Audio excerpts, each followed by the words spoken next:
अपनी नजर में पत्रकारों को एक देश की सरहद पे खड़ा हुआ सैनिक जो काम करता है ना, मैं मानती हूँ कि पत्रकार बिल्कुल वैसा काम करता है। इसमें मैं एक लाइन और जोड़ना चाहती हूँ।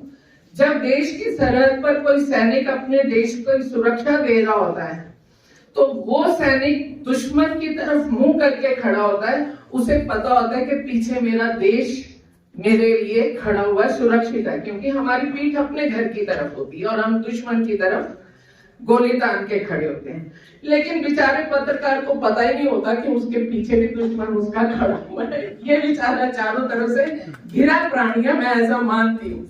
क्योंकि मैं वकील की पत्नी होने के नाते मैं जानती हूँ कि डिफेमेशन के पर्चे कब कहाँ कैसे दर्ज हो जाते हैं। समाज में आप लोग जब आप व्यापारी के लिए काम करते हैं, जब आप सामाजिक काम करते हैं, वहां जब आप राजनीतिक काम करते हैं तो उसमें बहुत सारे लोग तो शिकारी बन जाते हैं और बहुत सारे लोग शिकार हो जाते हैं। तो जो शिकार होते हैं वो कहीं ना कहीं से कुछ ना कुछ ढूंढ लाते हैं। तो मैं आप सबको बहुत हृदय से नमन भी करती हूँ और हम सबको खास तौर से आईना दिखाने का काम, देश को आईना दिखाने का काम, बहुत बड़ी बात बोलने जा रही हूँ, पर क्योंकि मैं मोदी जी मनोहर जी की टीम से आती हूँ, इस भारत की रहने वाली हूँ, मैं ये बात कहना चाहती हूँ कि 22 तारीख को हम एक सब मिल करके एक बड़ा काम देश में होने जा रहा है, जिसका शोध अन्य देश प्रसारण भी करेंगे। और इसी देश के लोग थे जिन्होंने 25-25 वकील खड़े करके ये कहलवा दिया था कि ये तो राम नाम की तो कोई एग्जिस्टेंस ही नहीं है। तो उसमें भी सबसे बड़ा सहयोग मैं पत्रकारिता का मानती हूँ कि जिसने जगह जगह ये सारी चीज पहुंचाई और भारत के आम जन तक हर किरदार को साफ करके पेश किया। तो वो भी एक मैं कहती हूँ हमारे देश की बहुत बड़ी हमारा तो हरियाणा वालों का तो दिन भी राम राम बोल करके शुरू होता है। और आदरणीय ज्योति संघ जी अभी एक बात रख रहे थे, हमारे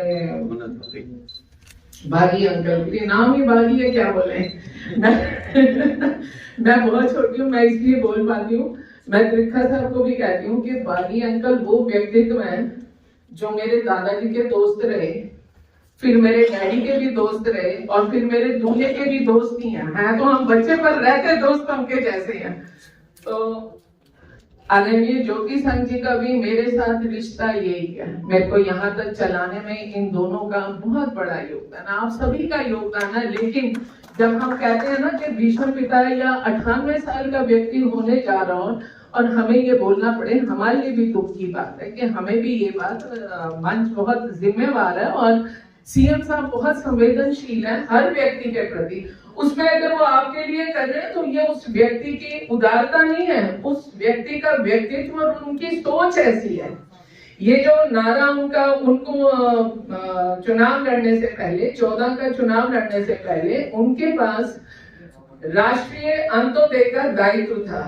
तो इसलिए उन्होंने का प्रयास है कि हर घर के चूल्हे चौके से लेकर, रोजगार से लेकर, पढ़ाई से लेकर और आगे की सुरक्षा तक वो विचार करें। तो इन बातों को भी उन तक रखा जाएगा। और आप सभी ने जिस भी जगह पर आप रहे, पलवल के भी बहुत सारे लोग आए हैं, मैं अभी मिलवा रही थी, वो पलवल वाले कहाँ गए, जरा घूम जाएंगे तो एक बार ये अच्छा लगेगा। एक वर्ड होता है डायनामिक। बहुत कम पर्सनालिटीज होती हैं जो डायनामिक के साथ साथ डायनामाइट भी होती हैं। तो बहुत कम लोग होते हैं।